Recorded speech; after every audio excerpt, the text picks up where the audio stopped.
Hello, hi, good evening, everyone. Let's continue with where we left off in the last session.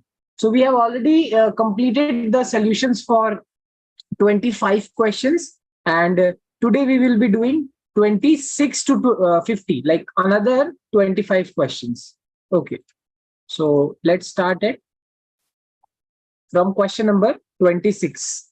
So, question number 26, in hydrogen spectrum, the shortest wavelength in the Balmer series is lambda. The shortest wavelength in the bracket series is, first of all, what is Balmer series? Whenever electron jumps from any particular number, like any from n is equals to 3, 4, 5, 6, whatever, to 2. So whenever it is jumping to number 2, then that is Balmer series. But when they call it the shortest wavelength, keep it in mind that always the electron is jumping from infinity to that particular transition from infinity to 2. Now, why infinity? Because as we know that energy is equals to hc by lambda. Okay, so as we can clearly see that if we want the shortest wavelength, we should need the highest energy. So whenever the electron is jumping from this to this, it is giving off the maximum energy, and when it is giving off the maximum energy, and it will automatically have lowest or least wavelength because they are inversely proportional. Okay, so using this relationship, first of all, we found out that the value of what 1 by lambda is r by 4 for the Balmer series. Now I will use the same thing where same thing for the bracket series. So in bracket, the electron jumps to the fourth one. Okay, so finally it is jumping from infinity to 4. So yes, we found out that the 1 by lambda dash for bracket is r by 16. So let's highlight the values. That is, in Balmer series, it is 1 by lambda is equals to r by 4, and in bracket series, 1 by lambda dash is equals to r by 16. Okay, now when we take the ratio, we will find out that lambda dash, basically the wavelength in bracket series, is 4 times the wavelength in Balmer series. Okay, question number 27, the potential energy of a long spring when stretched by 2 centimeter is u. If the spring is stretched by 8 centimeter, the potential energy stored in it will be. So potential energy formula is half k x square. Now, when we are stretching it by 2, it will become half k into 2 square. When we are stretching it by 8, it will become half k into 8 square. Now it is asking like what the ratio between them. So of course, I will take the ratio, and it totally depends upon what the increase in length. So 8 square by 2 square, which is the new energy in the case of 8 centimeter, is 16 times the energy in the case of when we stretch it by 2 centimeter. Okay. Question number 28. The full wave rectifier circuit consists of 2 p-n junction diodes, a center tap transformer capacitor, and a load resistance. Which of these components remove the AC ripple from the rectified output? Okay, so the question is asking that which of these components remove the AC ripple. So which one actually does that? The capacitor. What are we talking about? See, full wave rectifier consists of 2 p-n junction diodes, center tap, and so first of all, AC ripple. Keep it in mind. Wait, I will add a photo. Wait.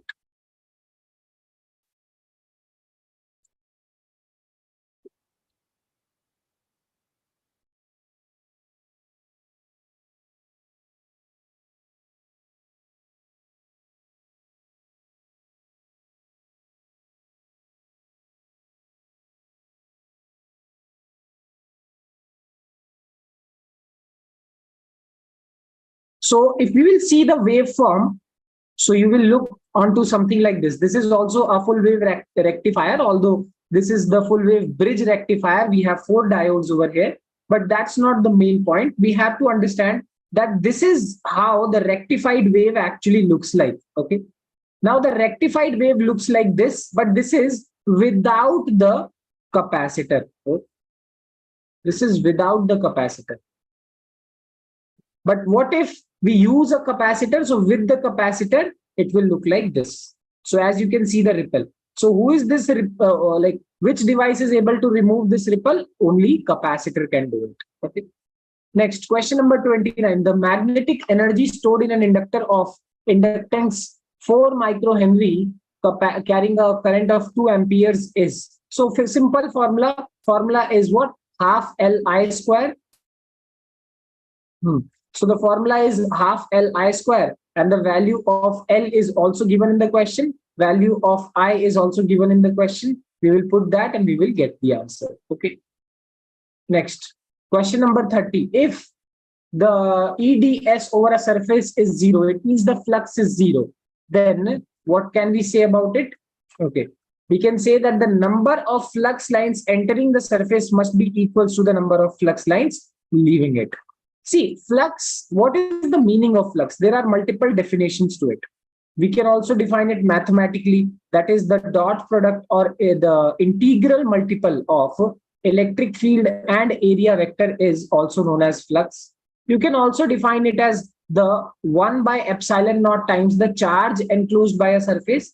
But the actual theoretical definition is that if we have a surface, so how many electric field lines pass through it? More the lines, more the flux, less the lines, less the flux. But if the same number of lines enter the surface area and leave the surface area, then net flux becomes 0. Okay. Yeah. Question number 31. A football player is moving southward and suddenly turns eastward with the same speed to avoid an opponent. The force that acts on the player while turning is. So when we are actually talking about this kind of a scenario, it's very important to understand the whole thing. That is, let's say initially when he is moving, what? Southward. So this is the velocity. When it is moving eastward, let's say this is the velocity. And the change in vector, so it will look like this. That is, this is the initial, this is the final, and delta V will be somewhat like this. Okay. We all know about it as a vector. So as you can see, where is it acting right now? It is acting between them. Okay. Between means it is acting along the northeast direction. So this is the most important part. Very, very important.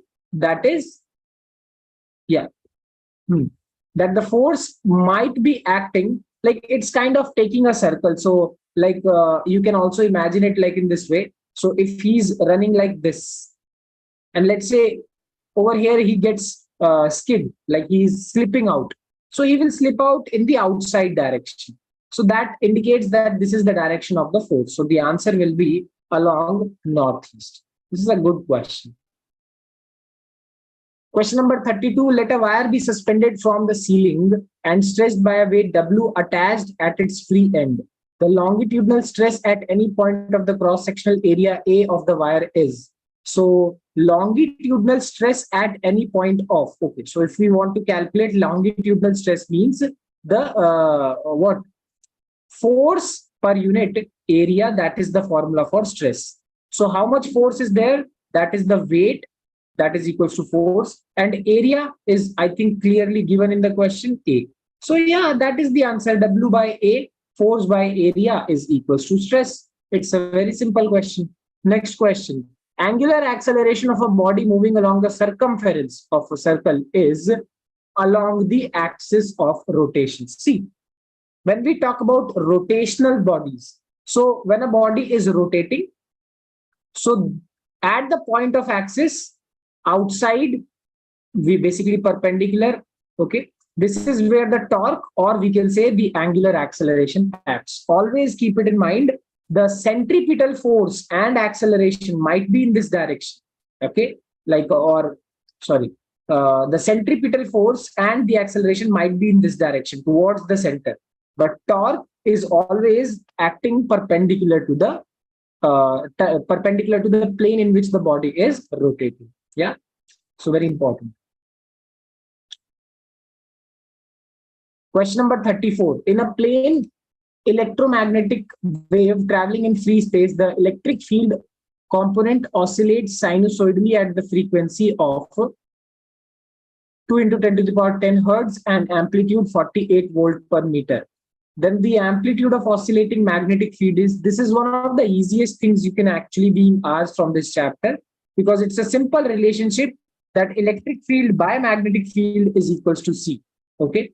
So the ratio of electric field and magnetic field is C, and we clearly have both the values, so we can easily find the value of magnetic field by these two things. The value of C is basically always what? 3 into 10 to the power 8 speed of light. Question number 35. Two bodies of mass m and 9m are placed at a distance r. The gravitational potential on the line joining the bodies where the gravitational field equals 0 will be. So at the point neutral point, what do we say? So this is again a very good question. One of the best questions you actually saw this year. So at the neutral point, what do we actually experience? The gravitational force due to m and 9m is actually what? 0. They are basically what? Cancelling out.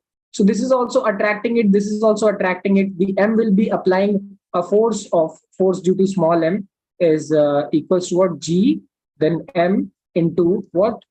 Are placed at distance. Yeah. Let's say whatever the body is there.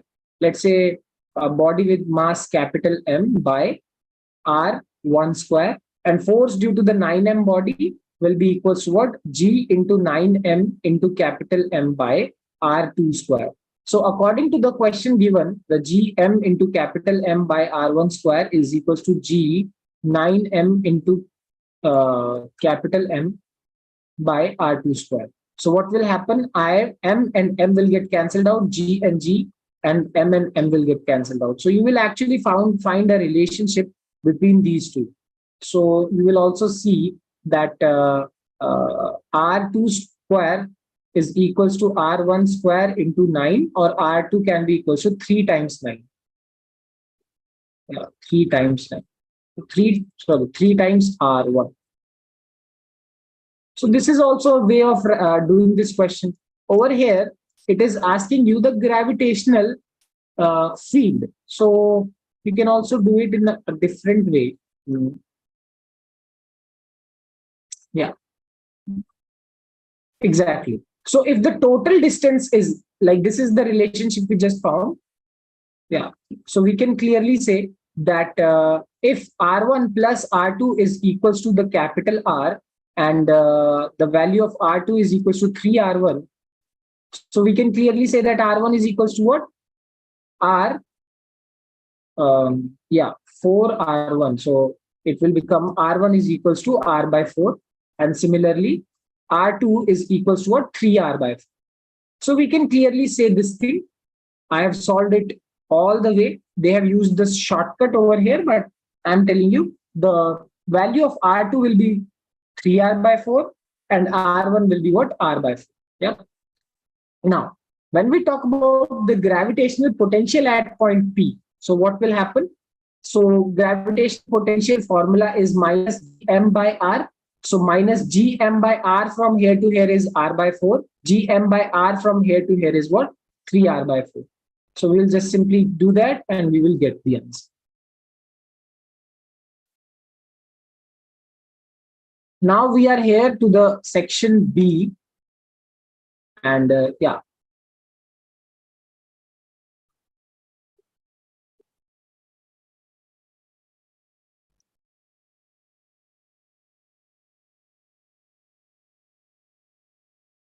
Just give me a second, everyone.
Okay, sorry, I'm late. Yeah, question 36. In the figure shown here, what is the equivalent focal length of the combination of the lenses? So this is kind of an important question because it's like divided into three different parts. How?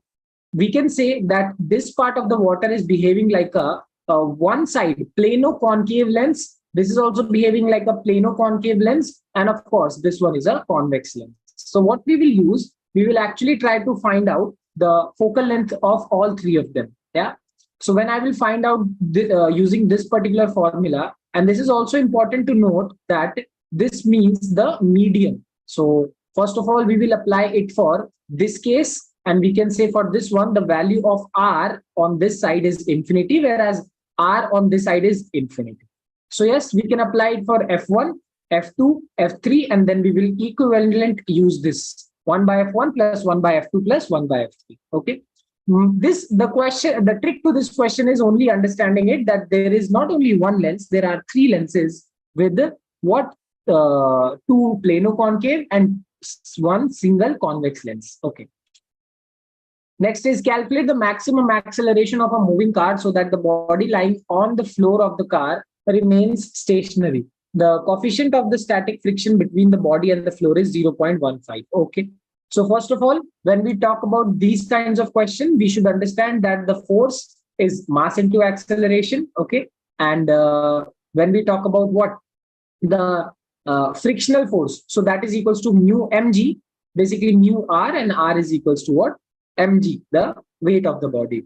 So finally, we can say that the acceleration, maximum possible acceleration is equals to mu g. So of course, when you will put them equal, you will get the answer. Okay, very easy kind of question. Question 38, a satellite is orbiting just above the surface of the Earth with the period t. If d is the density of the Earth and g is the gravitational constant of the the quantity 3 pi by gd represents. So first of all, we directly don't know the formula for time period. And I will not even recommend you to remember directly the formula for time period only. Yeah, it's better to remember the formula for velocity. But time period, we can say 2 pi gm r to the power root 3 by 2. Power 3 by 2. So using that, if we will square on both the sides, we will see that t square is coming out to be such a absurd number. Why are we doing it? We are deliberately cancelling out 4 pi r square r cube by this. So we are cancelling out this thing and we are finding out 3 pi by gd. Now again, this is a kind of question you have to leave.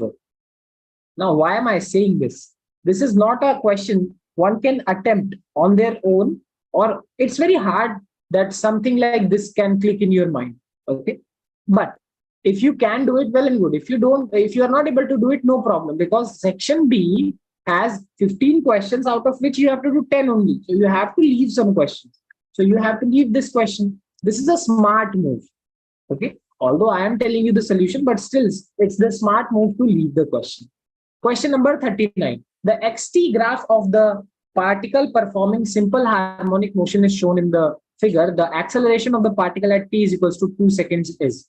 So when we are talking about at t is equals to 2, we can see the value of x is maximum. So x is equals to a sine omega t, dx by dt is equals to v, which is equals to a omega cos omega t. If you will differentiate it, you will what you will find that that x is at its maximum. So when we will differentiate it, we will say that acceleration is equals to what?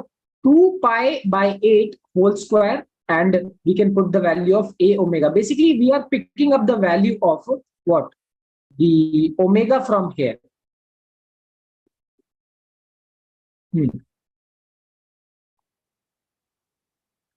Yes. So as you can see, one full cycle is getting completed, and this is whenever we complete one full cycle, we call that 2 pi. So omega is equals to 2 pi by t, and clearly when it completes, the time is equals to 8. So omega is equals to 2 pi by 8. This is how we are finding the value of omega. We can put it and we can get the answer. Yeah. This question, what is the trick to this question? First of all, you should know what is this. When you double differentiate it, you get acceleration. After double differentiating it, then how to find omega? For that, you should understand the graph, which is whenever it completes one full cycle, that is 2 pi, and how much time it takes, 8 seconds, so that is time. Okay. Question 40, for the following logic circuit, the truth table is. So what is happening? First of all, we have to understand that, it's like this. We can say that first of all, what we will get over here, A bar, what we will get over here, A bar. Why? Oh, sorry, B bar. Because these are NOT gates, and this is a NAND gate. NAND gate means, first of all, we have to multiply A and B, and then we have to put a bar on the top of that as well. Yeah, because multiply and NAND means like it's a mixture of and NOT gate. So this is how we'll get the final answer, and we can also write it as what? A bar bar plus B bar bar, which is of course at the end A bar bar is A and B bar bar is B. It's just like conjugate, or you can say like you are reversing it 2 times. So 0 becomes 1, 1 becomes 0 again. So of course, after that, you just have to add A plus B. So 0 plus 0 is 0. Yeah, 0 plus 0 is 0. 0, 1, 1, 1, 0, 1, 1, 1, 1. Okay, so this is the right answer. Next is horizontal bridge is built across a river. A student standing on the bridge throws a small ball vertically upwards with the velocity of 4 meters per second. The ball strikes the water surface after 4 seconds, the height of the bridge. So in these types of questions, we have done a similar sort of question a lot of times. You have to directly take this particular height. So when we apply S is equals to UT plus half AT square. Okay. So S is equals to minus H over here. Why? Because if we consider the upwards direction to be positive, then downwards direction is automatically negative. So this direction is automatically negative. And we are overall, our displacement is towards down, and that's why acceleration is also minus G. So this is also important to know. Again, this is your choice. You can also consider the upper direction to be negative and down to be positive. Totally your choice. At the end, you will get the same answer. So the height is H. Time taken is how much seconds? 4 seconds. Yeah, 4 seconds, and initial velocity is also 4. We'll solve it. We'll get the answer. If you will change the direction, you will get minus 64. And that's the difference. It's totally depending upon what direction you choose. That's it. Okay. Two thin lenses are of same focal length, but one is convex, another is concave. When they are placed in contact with each other, the equivalent focal length of the combination is. Okay. It's quite simple. We have to do 1 by f1 plus 1 by f2. That is always the equivalent focal length when multiple lenses are placed with one another.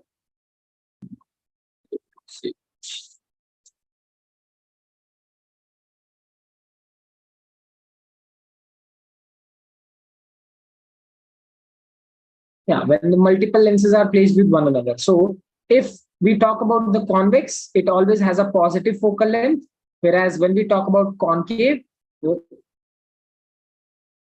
it always has a negative focal length. So that's why 1 by f1, 1 by f2. So 1 by f minus 1 by f, and that's why we are getting a infinity as our answer. Okay. Next is a wire carrying a current I along the positive x-axis has a length L.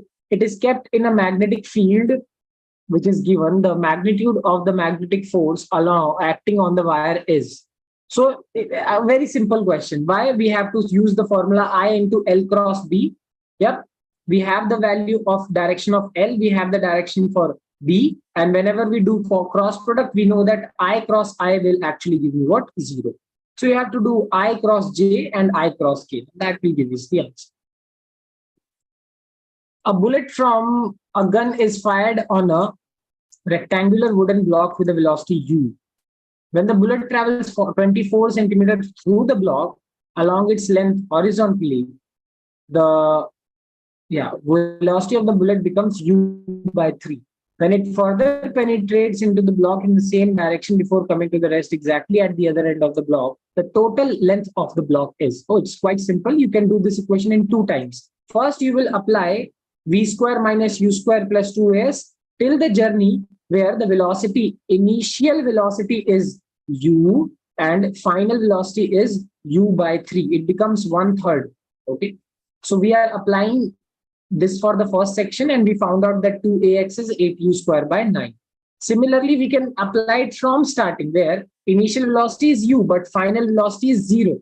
I can apply the same equation again, and this time we can put the value of what? 2a, not 2ax, but 2a we can put it. Or you can take the ratio that will give us the value of x2, basically the next distance, that is 25, or the total length of the block, 27 centimeters. The resistance of platinum wire at 0 degrees Celsius is this, 6.8 at 80. Direct formula, that is, you can also apply it at what? Alpha is equals to what? Change in resistance by original resistance into change in temperature. This is how I remember the formula. I'm not forcing you to remember it like this, but so temperature coefficient is equal to change in resistance by original resistance into change in temperature. Although you can remember it like this as well, totally your choice. An electric dipole is placed as shown in the figure. The electric potential at point P due to the dipole is electric potential at point P due to the okay. So whenever we are calculating potential, it's quite simple. Why? We just have to calculate the potential due to the positive charge, which will be what? K Q by R. What is the distance? This is 2 centimeters, so 2. And this will be positive because of positive charge. For this one, it will be K Q by R. R is 3 plus 3 plus 2, which is 7 centimeters, and this will be what? Negative. And finally, you just have to add both of them. So this is the potential due to positive charge. This is for the negative charge. Oh, no, it's not 7, it's 8. I'm really sorry. 3 plus 3 plus 2 is 8. Okay, yeah. So it will be 2 for the positive charge, 8 for the negative charge. And finally, what are you getting? You are getting the answer as what? Yeah. Option 4. Okay.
Question number 47, 10 resistors, each of resistance R are connected in series to a battery of EMF E and negligible internal resistance. Then those are connected in parallel to the same battery. The current is increased n times. The value of n is.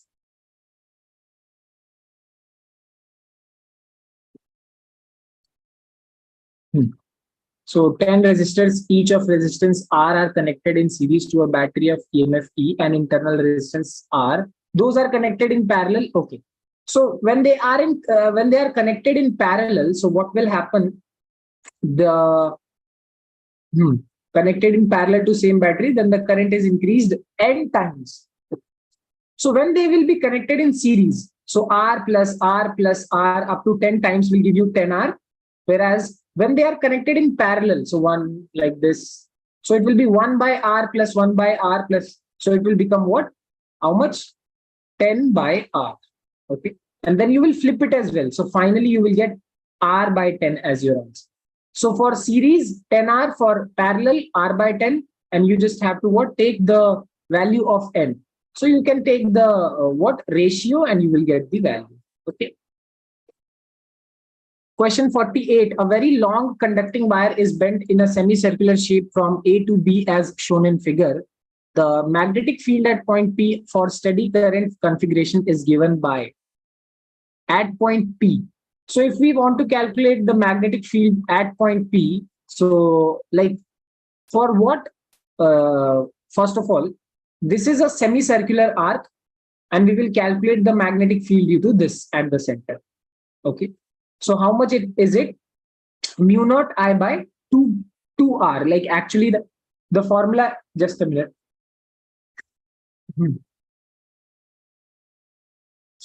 Yeah.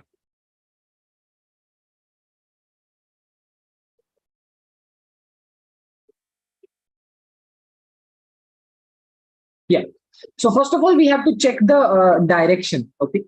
So when we talk about due to the straight wires, so due to the straight wires, we will put the finger and when we will check it, so both are causing what? Inside. So inside direction due to what? Or I will write inside due to wires or straight wire.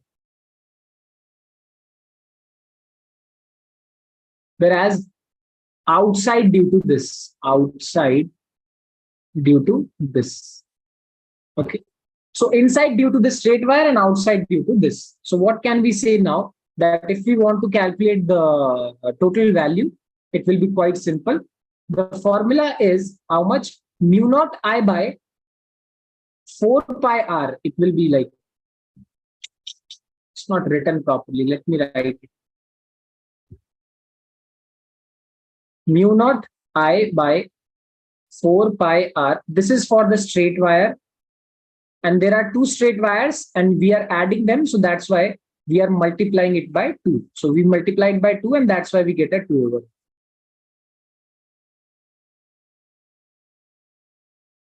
Whereas the formula for the semicircular arc is what? Mu naught I by 2r. But rather than 2r, we will actually divide it by 2 again because we have a semicircular arc, not even circular arc. We have semicircular arc. Okay. So this is the formula for semicircular arc. This will be the formula for straight wire. This is, of course, acting outside. This is acting inside. That's why we'll subtract it and then we'll get the answer. Okay. Next is the radius of innermost orbit of hydrogen atom is. What is the radius of the third allowed orbit of the hydrogen atom? So if we have to calculate radius, the formula is 0.53 n square by z angstrom. So n is equals to 3, we'll put it, we will get the answer. That's it. Last question, the net impedance. So this is a series LCR circuit. So we have to first of all find XL using the formula what? Omega L. XC using the formula 1 by omega C, and impedance formula is clearly written over. Very easy and very simple question. Okay, so that's it for today, everyone. We will meet again in like, although this paper is done, but if there will be, we will be fortunate, we will meet again. Okay. Till then, bye bye. Thank you so much.